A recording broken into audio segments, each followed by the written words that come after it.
Hi. So on the behalf of Prime Academy, the duo of Rahul Gavre and Lalit Kumar is back for the discussion of the paper 2. So थोड़े time पहले हम लोगों ने paper 1 discuss किया था. I hope you have gone through the whole video. So that time we had speculated कि paper 2 शायद थोड़ा डिफिकल्ट आ जाए, but you know ये पेपर 2 भी काफी इजी आ गया है. तो we'll be solving the paper code 4 of paper 2 JEE Advanced 2017. Light थोड़ी कम आ रही है, बट फिर अभी ऐसी खास शक्ल है नहीं हमारी देखने लायक. So you start with question 1 here. तो क्वेश्चन 1 बोलता है कि you know there is a rocket launched normal to the surface of the अर्थ.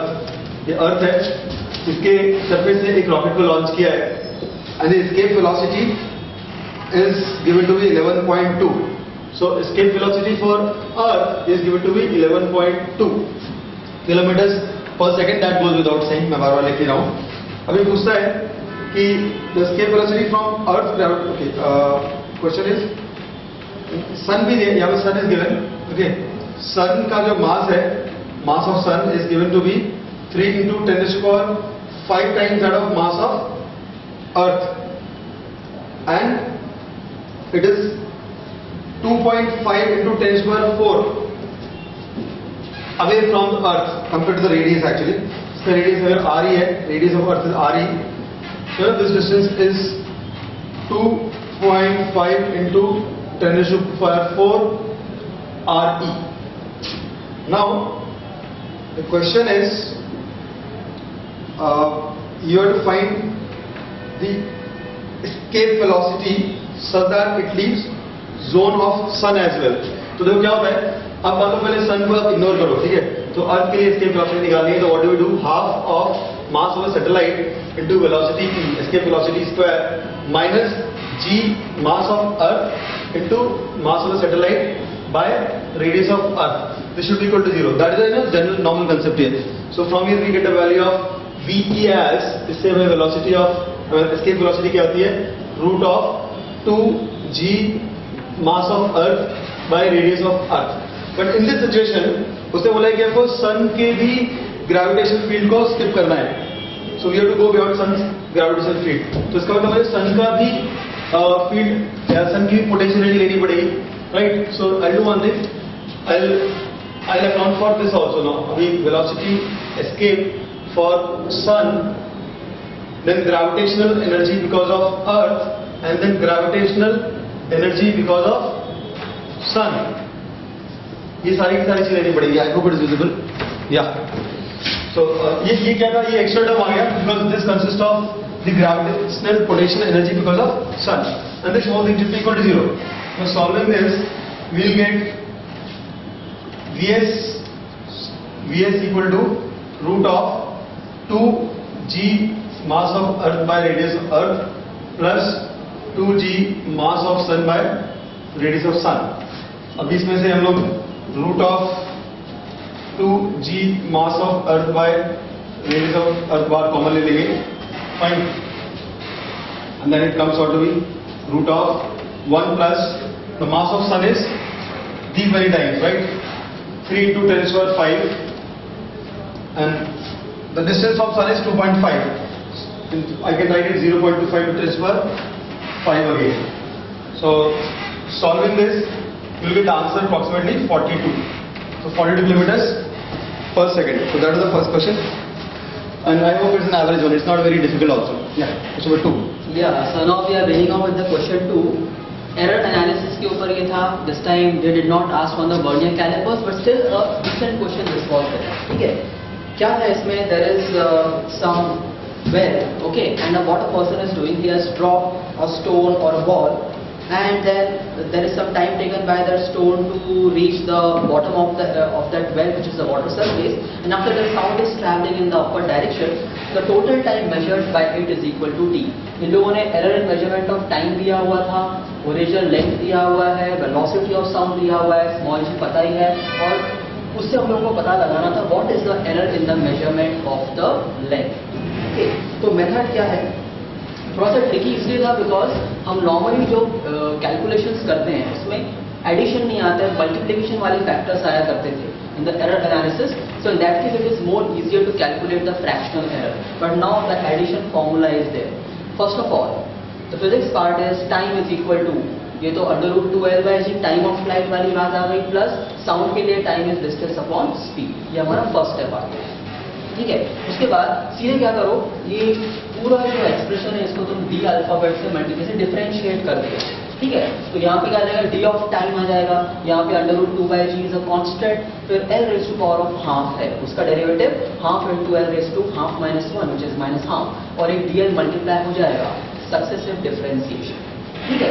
उसके बाद यहाँ पे तो कोई दिक्कत नहीं, 1/v is a constant, so dl is appearing there, ठीक है, समझ में आ रहा है यहाँ तक। उसके बाद यहाँ पे और आगे जब पढ़ेंगे तो we realise that this we are just solving it further, this dl is taken outside common and now we are putting the values here, values रखने के बाद में ये ultimately ऐसे √2 या √2 कट जाएगा, 1/3 it comes out to be something like 5 + 1/3 and that into dl, और यहाँ पर 0.01 1 हो गया था, हम लोगों ने 100 से मल्टीप्लाई कर दिया है दोनों तरफ। उसके बाद ये बन जाता है, जैसे इसको उस तरफ ले जाएंगे तो 3/20 आ जाएगा, rather 3/16 आ जाएगा, और हाँ फिर मैंने दोनों तरफ L से डिवाइड कर दिया, यहाँ पे dl/L आ जाएगा, और length is given to us as 20 metres. So you know what they are done, small approximation, 16 3/16 को नियरली 3/15 कर दिया, तो 1/5 5 into 20 100 1/100 आ गया है, तो dl/L इज 1/100, परसेंटेज में बोलेंगे कि it is equal to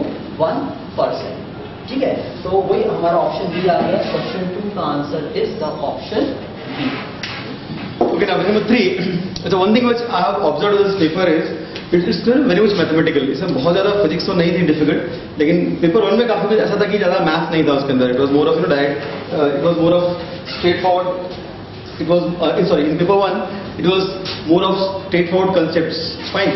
But paper 2 में मैं देख रहा हूँ ना, फिजिक्स बहुत ज़्यादा ट्विस्ट नहीं किए इन लोगों ने और मैथ काफी इन्वॉल्व कर दिया है. जैसे ये क्वेश्चन है, क्वेश्चन नंबर 3. जहाँ तक मुझे याद है ऐसा क्वेश्चन ये लोग मैथ्स में एप्लीकेशन डेरिवेटिव्स में बहुत पूछते हैं. तो क्वेश्चन ऐसा बोलता है कि there is a mass and which mass remains constant, और इसका जो रेडियस है वो चेंज हो रहा है. उसका रेडियस इस तरह से चेंज हो रहा है कि density should remain uniform not in terms of time but in terms of space. तो पूरे बॉडी की हर पॉइंट पे डेंसिटी सेम रहेगी. फाइन. नाउ वो पूछता है कि अगर किसी भी इंस्टेंट पे ये जो सेक्शन है 1/ρ into d/dt अगर ये कांस्टेंट रहता है, so what is the velocity of the point on the surface of the body. तो अब देखो, बॉडी का एक मास है और उसकी एक वॉल्यूम है. तो volume is this, mass is this and this is the density at that instant. So r and ρ these are the variables. Fine. So इन दोनों का रेट ऑफ चेंज का रिलेशन हमको देखना है. So I have done one thing, मैंने पूरे इस 4/3 पाई का कांस्टेंट मान के यहाँ रख दिया and then I differentiated both sides. तो मास का डेरिवेटिव 0 हो गया और इसका चेन रूल से डेरिवेटिव ये आ जाएगा आपका. फाइन. तो once you get this derivative, अब उसने बोला कि व्हाट इज द वेलोसिटी या प्रोपोर्शन, ये डिपेंडेंसी ऑफ वेलोसिटी पूछ रहा है वो. तो velocity nothing but dr/dt, the rate by which उसका रेडियस चेंज हो रहा है. So that is the velocity of the point of the surface. So velocity इसकी आ गई. Now you know rearranging this statement I get this, और question के अंदर उन्होंने 1/ρ d/dt कांस्टेंट दे रखा है. So somehow I got it separate and उसको मैंने कांस्टेंट से रिप्लेस कर दिया. Fine. And then velocity comes out to be proportional to r. So the answer is velocity is proportional to r. So a simple mathematical question. No involvement of physics at all here. Yeah, so we are continuing with this next one, the 4th question. ये बड़ा interesting था, देखने में लग रहा था थोड़ा tough है, but actually just in 1 or 2 steps we are getting the answer of this. यहाँ देना कोई स्टार शेप्ड अरेंजमेंट था, नंबर ऑफ ब्रांचेस देखो तो there are 12 branches appearing here. One of them I am showing here. Okay, हमको पता लगाना था मैग्नेटिक फील्ड एट इस पर्टिकुलर पॉइंट.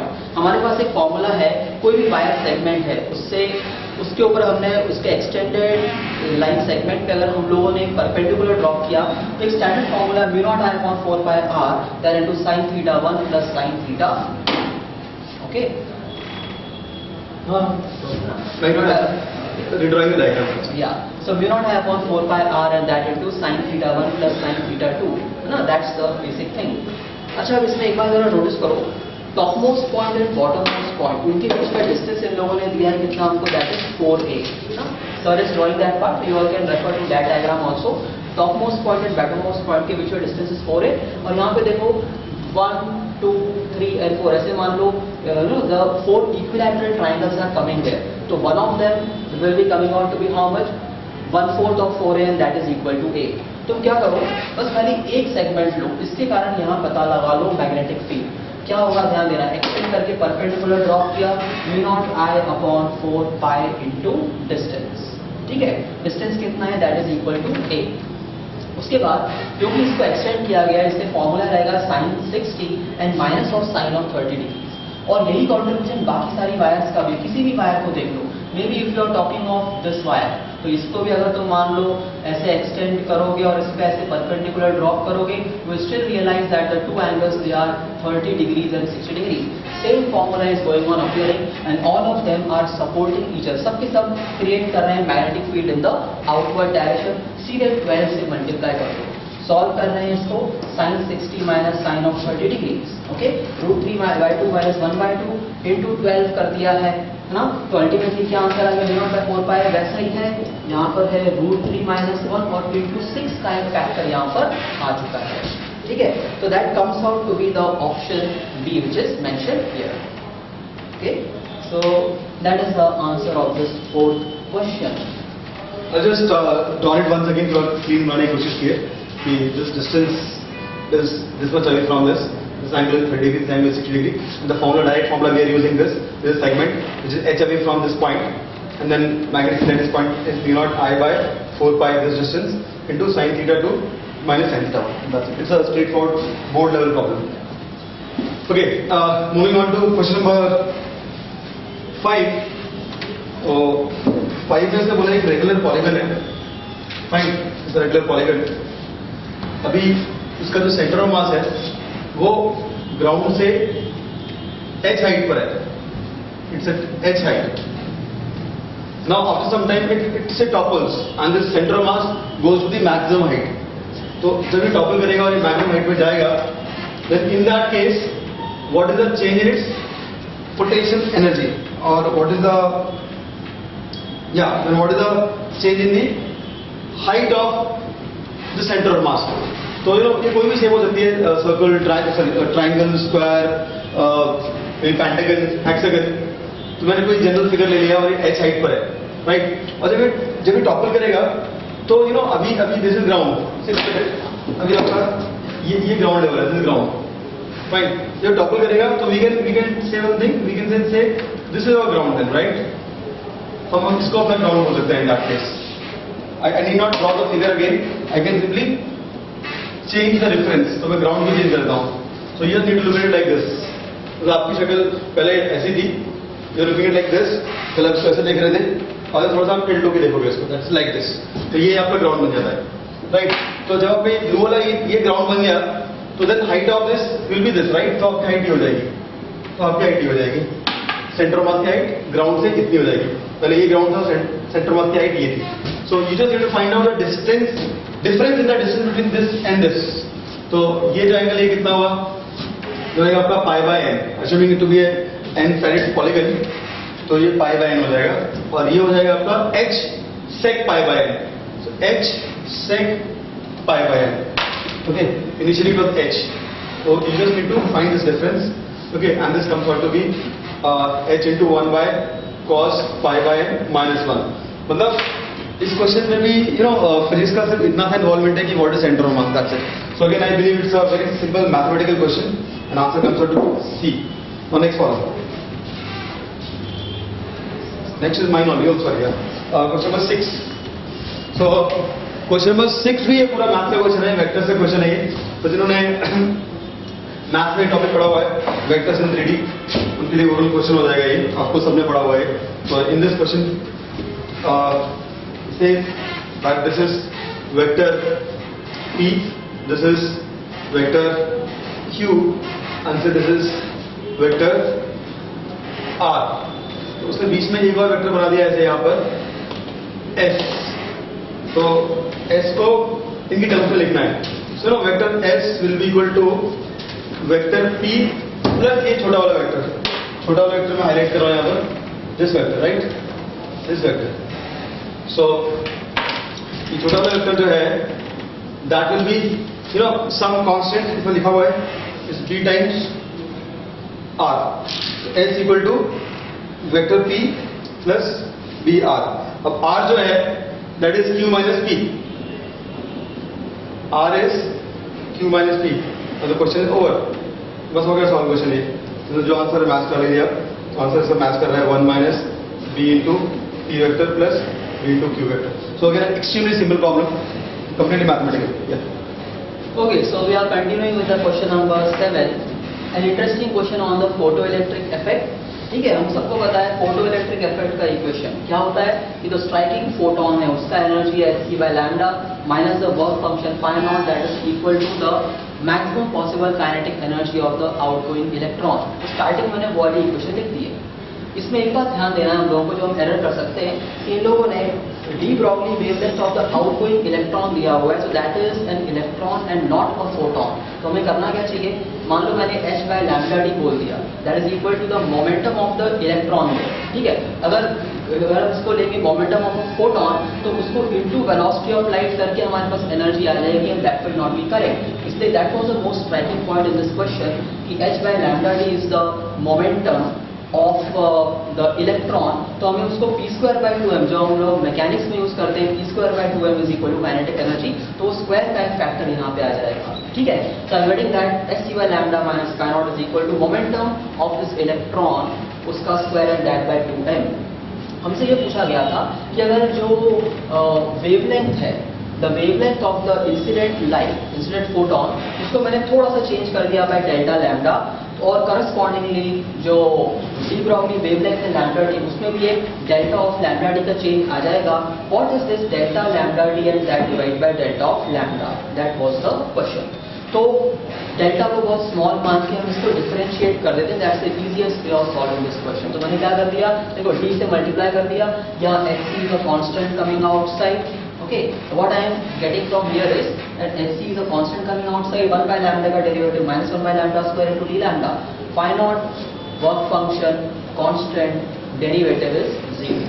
यहाँ पर h square constant आ गया बाहर, 1 by 2m constant आ गया. अच्छा, lambda d raised to -2 को डिफरेंशिएट करना है, तो -2 by lambda d क्यूब आ जाएगा into d of lambda d. We are just one step away from the answer. यहाँ दिख रहा है हमको d of lambda d और यहाँ पर d lambda, इसको डिवाइड कर देंगे तो d lambda d by d lambda that's equal to, भूल जाते हैं इनको, hc h square 2m. Main factor is lambda square and lambda d cube, तो यहाँ पे आ रहा है proportional to lambda d cube and by lambda square. That is our answer, that d lambda d and that divide by d of lambda. इसको delta बना देंगे, so that is proportional to what, lambda d cube and that divide bye lambda square. The answer is the option B as it is mentioned here. Okay. Okay, now next question is number 8. Rotation का question है. Again a simple one, but थोड़ा सा उसमें catch ये है कि you have to be very careful about the terms they have mentioned. So उन्होंने एक term use किया है कि you know there's a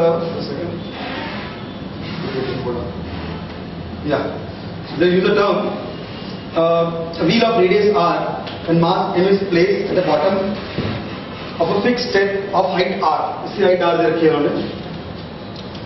I shown in the figure a constant.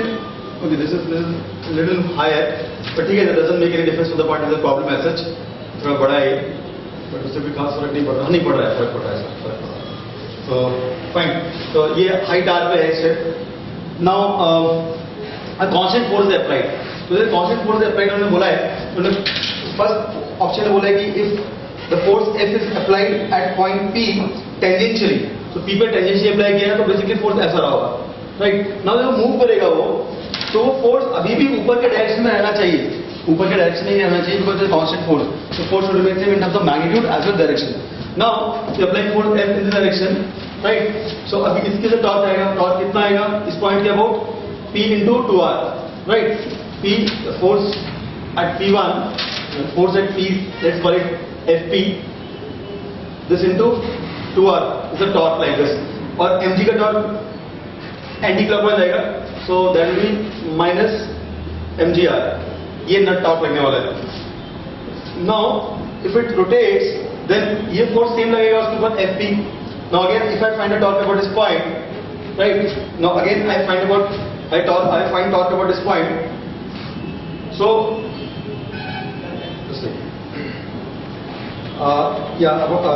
if the force is applied at P tangentially, then the torque decreases continuously as the wheel climbs. Now, about this point, this torque will become Fp into 2r into sin theta. 2r into sin theta minus mg into r sin theta. So this is the torque here, right? Now, if you compare that with this one, Fp 2r minus mgr, this becomes the torque. Now, initially, this theta was 0. This theta was 0. And now, as you can see that theta is increasing. So basically, the statement comes out to be wrong one actually. It doesn't decrease. Now, the next one. If the force is applied tangentially at S, tangentially, तो मतलब force को यहाँ लगाया आपने अभी. Next problem is force को आपने ऐसे लगाया. Then torque is not equal to 0. Then at S, then torque is not equal to 0. But the wheel never climbs the step. It is wrong. अगर आपने force को यहाँ पर ऐसे लगाया है और जब ये थोड़ा सा ऊपर जाना स्टार्ट होगा, the moment it goes little up, तो उस टाइम में डिस्टेंस और बढ़ जाएगा, right?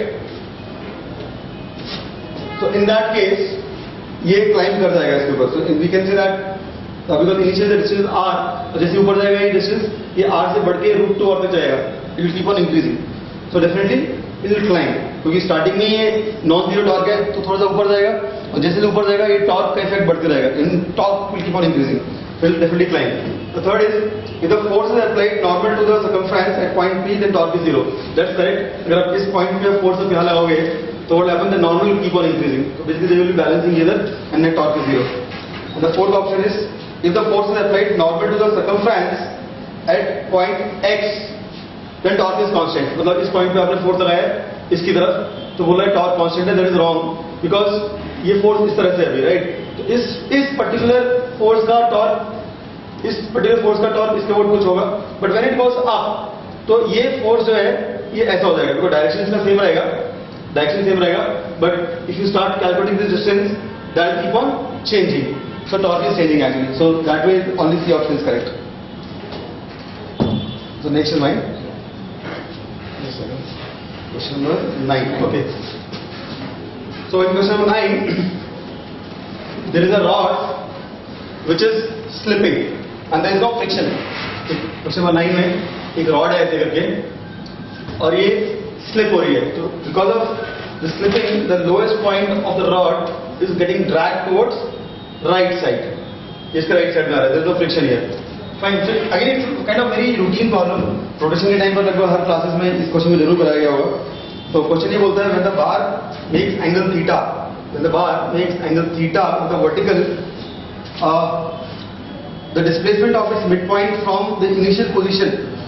तो इसका जो midpoint है, इसकी जो displacement है, उसके बारे में पूछ रहा है वो. तो initial displacement was at L/2, right? Now it has come down. पहले L/2 पे था और अभी ये L/2 sin this is theta here. तो अभी ये L/2 cos थीटा पे आ जाएगा ये, राइट? तो L/2 cos theta. So this is the displacement of the centre of the rod. So this proportional to 1 minus cos theta. So A option is correct. So the midpoint of the bar will fall vertically down. That's correct because the only force acting on the bar is mg. There is no horizontal force acting on it. So it is gonna accelerate downward only since it had zero velocity along this direction. Velocity along this will always remain zero. Center of motion नीचे जाएगा इसका. Now instantaneous torque about a point in contact with floor is proportional to sin theta. So इस point के about वो torque की बात कर रहा है. The point in contact on the floor, point on the floor which is in contact with this, इसके about torque की बात कर रहा है. So एक normal यहाँ लगेगा, right? mg यहाँ लगेगा. तो इस mg का इस पॉइंट के अबाउट जो टॉर्क होगा that is definitely proportional to this distance and this distance proportional to sin theta. So that means C is correct. D is the trajectory of the point A is a parabola. तो अब इस trajectory की बात कर रहे हो, इस point की बात कर रहा है. So we can assume this is our x axis, this is our origin. Okay, this is L/2. Fine. So at any instant इसका जो x एक्सिस होगा वो हो जाएगा L/2 sin theta. Because I'm assuming x to be like this. This is my origin. This is my y-axis. Fine. So इस point का जो x coordinate है that is L/2 sin theta और जो इसका ये y कोऑर्डिनेट है that is l cos theta. तो इसकी शक्ल देख के लग रहा है when you find sin square plus cos square comes to ellipse, sin square plus cos square will give you 2x by l the whole square plus y by l the whole square equal to 1, and that's an ellipse. So D option is wrong, so it's only ABC. Next question. Yeah, so now we are continuing with this 10th question. बड़ा ही interesting और standard question था ये alternating current के ऊपर। कोई circuit diagram नहीं दिया हुआ है लोगों ने, but they are saying that the voltage is marked at the 3 terminals. कोई 3 टर्मिनल्स है x, y, z, उनके मार्क वोल्टेजेस हम लोगों को दिए हुए हैं। V0 sin ओमेगा t, दूसरा है 2π/3 मतलब 120 डिग्री फेज एंगल अहेड, और तीसरा है that is 240 degree phase angle ahead. तो समझ में आ जाता है कि ये क्वेश्चन जो है फेजर्स के ऊपर है, ठीक है। तो what we can be doing is, if you recollect that जो पेपर 1 था उसमें ही मैंने वो सोल्यूशन बताया था जहाँ पे VR, BL and BC they were solved by the phasors. तो उसी के ऊपर हम लोगों ने पेपर 2 में भी सवाल पूछ लिया है ना। तो यहाँ पर क्या हो जाएगा कि हम लोग ऐसा कर सकते हैं कि फेजर डायग्राम ड्रॉ करेंगे। मैं ऐसा मानता हूँ कि omega t is equal to 0, time t equal to 0 पे इसको एनालाइज करेंगे। तो V0 phasor is matching with the x axis, ठीक है। फिर दूसरा जो Vy वाला फेजर है वो इससे 120 डिग्रीज है, तो वो यहाँ पे आ गया है। जो तीसरा फेजर है that is still further 120 degrees है, तो यहाँ पे आ जाएगा। तीनों ही फेजर्स का vector addition is coming out to be 0। अब हम जरा ऑप्शंस को पढ़ना स्टार्ट करते हैं। पहला ऑप्शन ये बोल रहा है that see we are connecting this voltmeter, now we are knowing that कि hot wire voltmeters are being utilised there. इसलिए ये लोग क्या मेजर करते हैं, they are always measuring the RMS values थे, उन लोगों ने मेंशन भी किया हुआ है, ठीक है। We said that it is connected between the points x and y, और दूसरे बार between the points y and z। हमें पता है कि vxy क्या हो जाएगा, vx minus vy, vyz क्या हो जाएगा, that is vy minus vz। हम ये देख रहे हैं कि अगर मैं vx minus vy इन दोनों फेजर्स को सब्ट्रैक्ट कर दूं, then for subtraction I will have to complete this parallelogram, जो असल में एक रोम्बस है क्योंकि Vx एंड Vy के पीक वैल्यूज इक्वल है।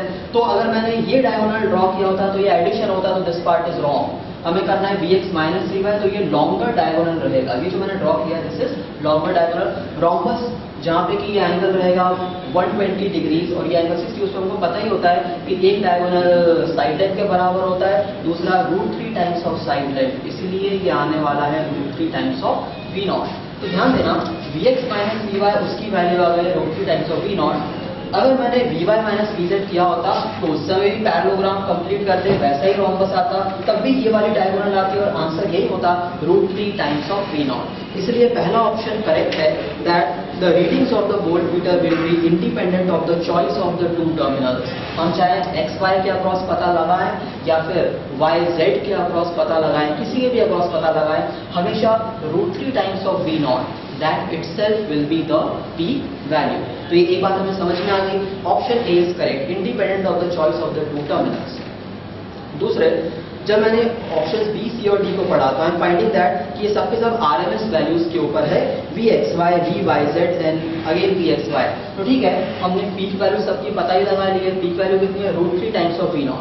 और we know that if the peak value is known in an alternating current, then and if it's a sinusoidal function जो हमें दिया हुआ है, देखो साइन फंक्शन ही है यहाँ पर, तो उस केस में जो रूट मीन स्क्वायर वैल्यू होती है वो कितना होता है, it is equal to peak value and that can divide by √2। बस √3 V0 है पीक वैल्यू, उसको डिवाइड कर दो बाय √2, बड़ा आसान क्वेश्चन हो गया। तो I am getting the answer that √3 V0 and that divide by √2 that is equal to VRMS in any of these cases. तो ऑप्शन डी जो है that is also correct, VRMS। The option D is also correct, V0 to √3 by √2। Question number 10 का answer आ गया फिर A and D as it is mentioned here. Okay, so this was the 10th one. I will continue with 11th now. Okay, now the 11th one, again it's a kind of a manipulated version of the problem which had been asked in J96 I believe। उसमें एक straight forward question था कि एक charge particle enters the magnetic zone and it makes a it actually traces a path, a circular path and then leaves। तो उसको थोड़ा उन्होंने manipulate किया है। उन्होंने क्या बोला है कि एक चार्ज पार्टिकल यहाँ से एंट्री मारता है, this is x axis, this is y axis, and when this enters, of course, it will be part of circle. अब वो circle कैसा भी हो सकता है? It may be a circle which becomes exactly half and then comes out, or it could be like this. ये ऐसे जाता है यहाँ पर और यहाँ से बाहर निकल जाता है. So अगर ये magnetic zone है, this is not magnetic zone, this is also not magnetic zone. तो अगर circle का radius काफी बड़ा होता, then it would have left from here, and वो कभी भी वापस से 2 और 1 में नहीं आ पाता. Right? तो इस क्वेश्चन का फर्स्ट पार्ट है कि the particle should re-enter here. Particles वापस आना चाहिए. तो उसके लिए जरूरी है कि इसका जो रेडियस है, that should be just less than d or sorry less than d. D मैंने ये यूज किया है. बेसिकली इन्होंने इसको 3r/2 दिया है. तो टू अवॉइड एनी कंफ्यूजन मैंने इसको कैपिटल D यूज किया है. ठीक है. तो इस सर्कल का जो रेडियस है, that should be less than d. Okay. तो सर्कल का रेडियस स्मॉल आ रहा है, should be less than d. Radius का फॉर्मूला होता है mv/bq. तो this should be less than d. Now substituting mv as p, right? And rearranging these variables, we get magnetic field should be greater than 2p/3r3. So first option is correct. That उसका magnetic field कम से कम इतना तो होना ही चाहिए, इससे बड़ा होना चाहिए, then only it come out of it. उसका second part है, second part is magnetic field is given to be 8p/13qr. The particle will enter zone 3 through the point P2. Okay. अभी इसने बोला है कि ये x axis है, yeah, this is x axis. This is x axis. और से नीचे से इसने फायर किया था इसको, तो वो यहाँ से निकलना चाहिए, यहाँ से निकलना चाहिए, ऐसे निकलना चाहिए. तो उसके लिए इस d की उसने एक वैल्यू सजेस्ट की है, क्वेश्चन नंबर लंबी बात चल रही है, तो वैल्यू सजेस्ट की है 8p/3qr. So let's see, radius usually mv/pq होता है, राइट? mv को हमने p पुट कर दिया. अब d की जो वैल्यू इसने दी है 8/13 p/qr. So it implies इसका जो रेडियस है mv/dq, इसका मतलब जो उसका रेडियस है वो हो जाएगा 13/8r. So for this b, इसका जो रेडियस ऑफ कर्वेचर है, इसका सेंटर कर्वेचर यहाँ पर आ रहा है मान लो, that comes out to be 13/8. ये 13/8 है, 13/8r, और ये r है. So this distance comes out to be 13/8 minus 1r, that is 5/8r. तो ये 5/8r है, ये 5/8r है, and this is 13/8r. तो अगर ये डिस्टेंस मेरे को जो d है, इसकी वैल्यू 3r/2 मिल गई, क्योंकि उन्होंने 3r/2 दी हुई है. If by using Pythagoras for these two I get the length this d as 3r/2, then that means overall assumption was correct. So let's check it here. So 5/18 the whole square plus ये फिर 3/2r दिया है, तो 3/2 the whole square. If you square it, it comes out to 13/8 the whole square. So that means the charge particle entering here for this value of b will come out from this point only. Now C option is if the magnetic field b, if a fixed magnetic field b, particle of same charge q and the same velocity v, the distance between the point p1 and the point of re-entry of 1 is inversely proportional to mass. Okay, तो बोल रहा है कि जब वो charge particle ऐसे entry मारता है, एंट्री मार के ऑपोजिट से बाहर निकलता है, तो ये जो डिस्टेंस है ये किसके प्रोपोर्शनल है? तो ये डिस्टेंस तो बेसिकली डबल ऑफ रेडियस है, राइट? डबल ऑफ रेडियस मतलब 2mv/bq. 2mv/bq मतलब it is proportional to mass, और उसने इनवर्सली प्रोपोर्शनल टू मास बोला हुआ है, तो which is wrong. Now D option में बोलता है the particle re-enters the zone 1 through this longest particle path the magnet. Okay, अब बोलता है कि यहाँ से पार्टिकल जाता है और यहाँ से वापस आता है. ओके, तो जब ये इस पॉइंट पे था, where it was here, between p1 the farthest, जो इस पॉइंट पे था, because this is the farthest point from this region. तो इस पॉइंट पे और इस पॉइंट पे इसके मोमेंटम के डिफरेंस की बात कर रहा है. So since it is magnetic field, momentum will change only direction wise, it won't change magnitude wise. तो इसका मैग्नेटिक का मोमेंटम p है, तो यहाँ भी p रहेगा, and the difference comes out to √2p. उन्होंने बाय √2p किया हुआ है, हम p/√2 किया हुआ है, so that's wrong. So only A and B are correct options.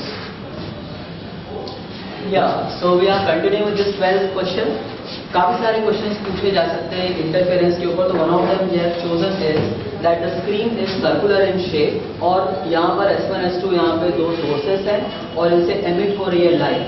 The wavelength is lambda which is 600 nanometres, that's given to us in the question. अच्छा, top most point P1 है जहाँ पे हम लोग एक बार मेजर करेंगे maximum minimum क्या आ रहा है, और फिर फर्स्ट क्वाड्रेंट में P1 से P2 की तरफ हम लोग जाएंगे कैसे कैसे मैक्सिमास मिनिमास बदलते जा रहे हैं। Based on that the 4 options they are mentioned there, है ना। ये स्मॉल डी नॉट हमको दिया हुआ है कितना, that is equal to 1.8 millimetres, ठीक है।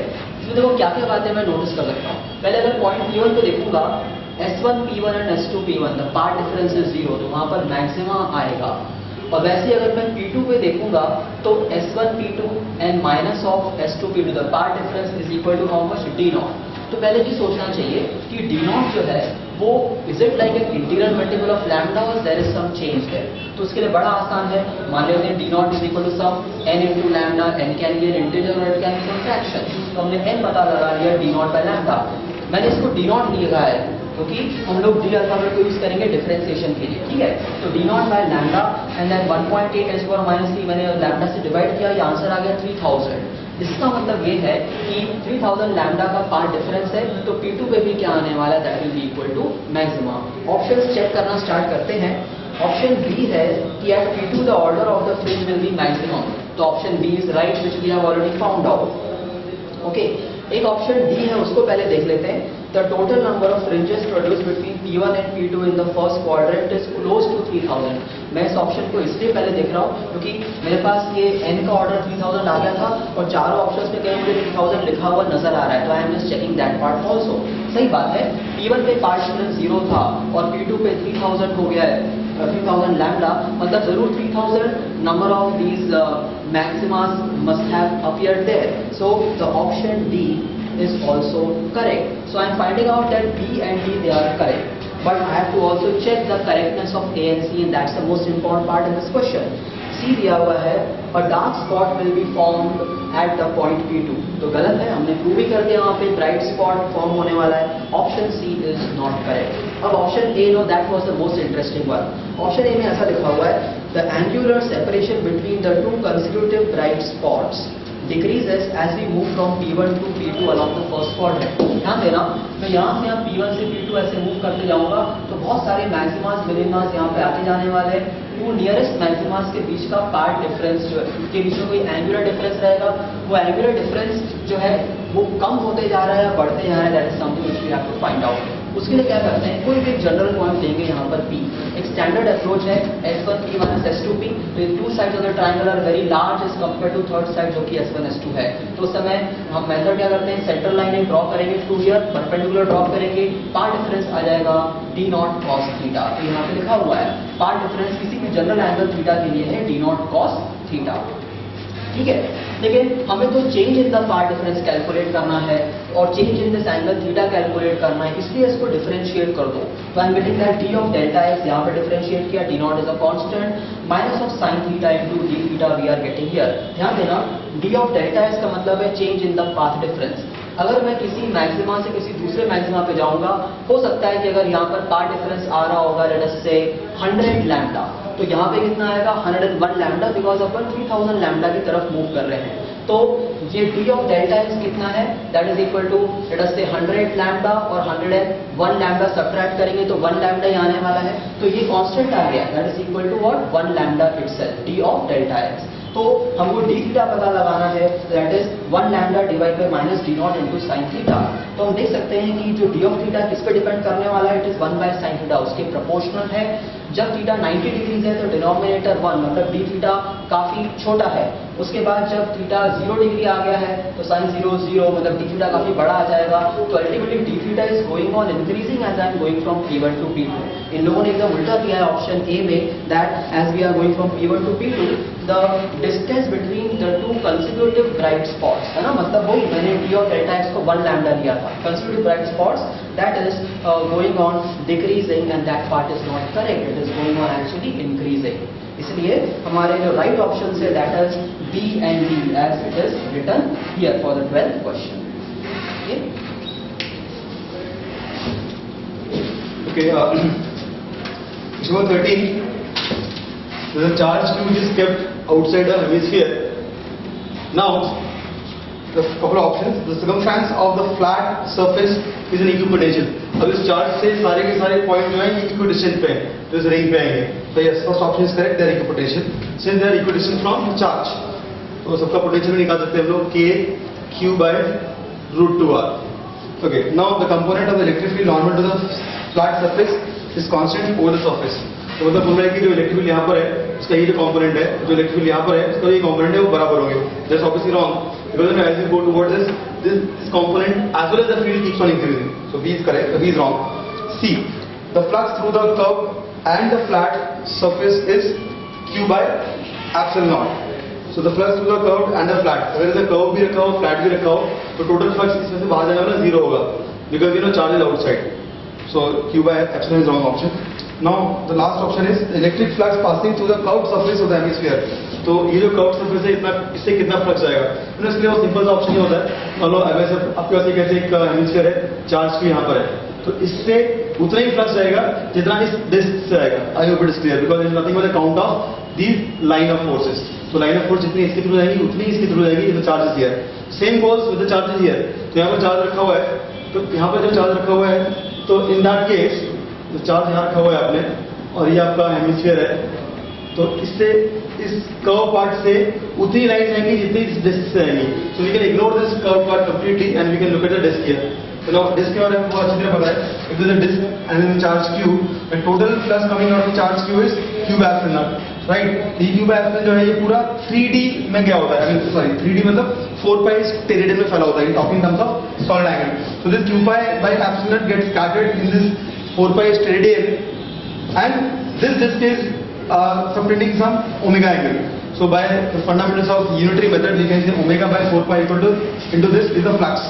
So now we know that solid angle subtended by a disk is this much, where the beta here is 45 degree. So substituting the values you get the answer as this. The answer comes to minus because usually we assume that for such kind of hemispheres this is the area vector and here electric field is this. So you know angle उसमें obtuse होते आ रहा है, तो answer is minus here. So now we are continuing this 14th question. Another standard question which we are normally taking in the class itself. All these parts have been discussed in the class itself. क्या रहता है वहाँ पर? दो inductors parallel में आ गए हैं, L1 L2 और यहाँ पे R. It's a question of the DC voltage supply. तो क्या करने का सबसे पहले? You can be getting this L equivalent as L1 L2 by L1 plus L2. First thing. Now one single inductor. So what is the current as a function of time? Formula ही है I is equal to I naught. I naught मतलब maximum possible value जो रहेगा V by R.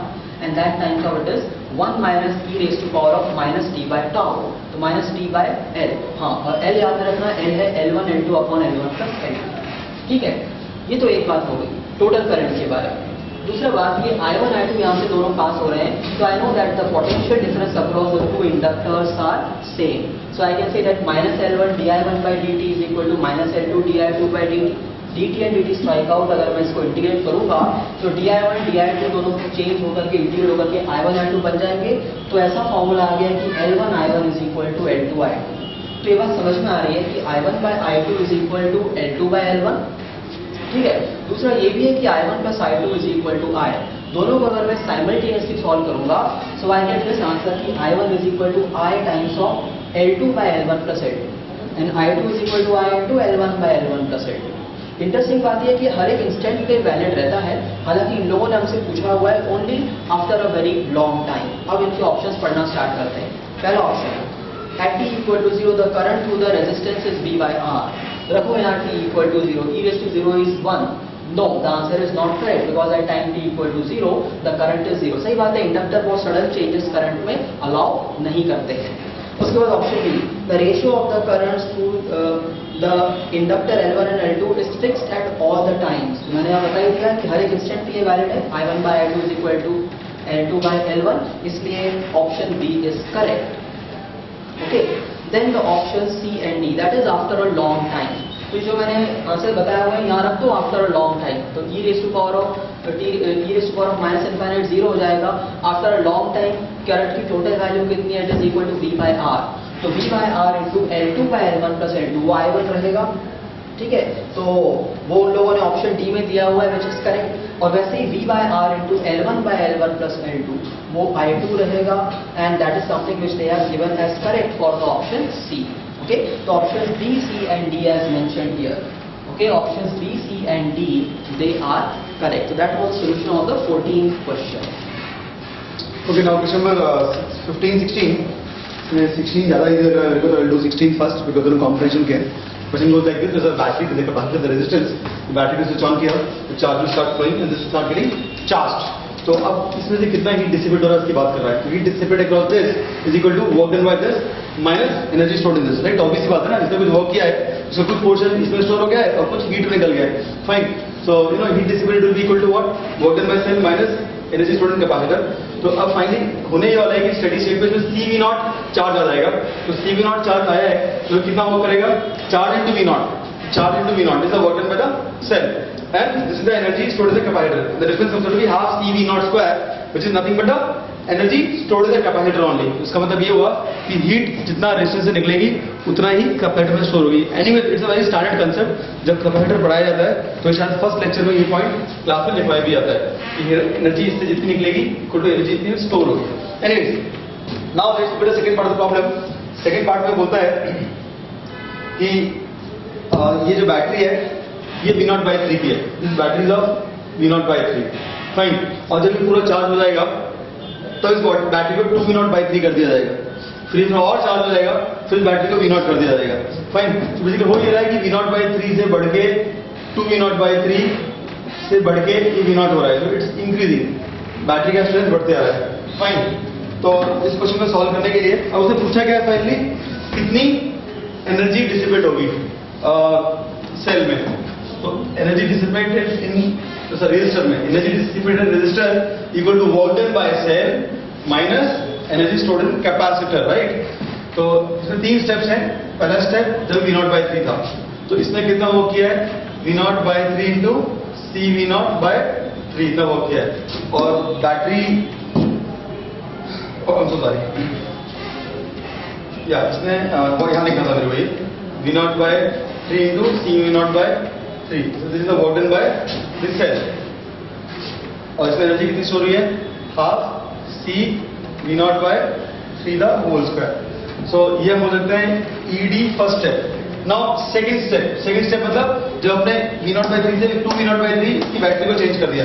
So in that case new battery is 2V0/3 और इसमें अब charge कितना आ गया? 2CV0/3. तो एक्स्ट्रा CV0/3 चार्ज आया है इसके अंदर. But with this potential difference of the battery, so this is a work done by the battery, new battery. और अब इसमें एक्स्ट्रा एनर्जी कितनी आई है? Half C 2V0/3 the whole square minus half C V0/3 the whole square. Now why am I subtracting this? Because इतनी energy capacitor के पहले से थी. राइट. सो इतना एक्स्ट्रा वर्क डन किया है बैटरी ने और इतना एक्स्ट्रा वर्क डन किया बैटरी ने, तो इतनी एक्स्ट्रा एनर्जी कैपेसिटर में आई है. राइट. तो जो बचा हुआ है वो हीट में निकल गया है, डिसिपेशन. Now similarly step 3. अब बैटरी CV0/3 मतलब V0 की हो गई है और वापस से CV0/3 का एक्स्ट्रा चार्ज गया है और कैपेसिटर में इतना एक्स्ट्रा एनर्जी आ गई है. Right. So if I add these three, I get the total heat dissipate through the resistance. तो उसके लिए मेरे को राइट हैंड साइड को भी ऐड करना पड़ेगा. And if you add this RHS, it comes to a simple equation. मतलब ये सारे कैंसिल हो गए, ये से कैंसिल हुआ, ये से कैंसिल हुआ, फाइनली बच गया सिर्फ ये वाला. Okay. And इसका आंसर आता है 1/6 CV0 square, and that comes out to be your option B. So this was the 15th problem. So now the last column. Last column जो है वो अपना एक रोटेशन मोशन का है. लिटिल सरप्राइजिंग, बहुत ज़्यादा क्लैरिटी से क्वेश्चन दिया नहीं गया है और उसके हम ऑप्शन से वर्क करते हैं तो none of the option actually matches if I go with proper physics. But थोड़ा सा एक अजम्पशन लेके एक एरर डाल के एक आंसर आ जाता है, बट दूसरा आंसर डालने के लिए एरर बहुत ज़्यादा डालनी पड़ रही है. तो इतनी ज़्यादा एरर डालनी पड़ रही है, इतना ज़्यादा मैनिपुलेट करना पड़ रहा है कंसेप्ट को कि we feel that last part of the question is wrong. Anyways let's discuss the problem at least.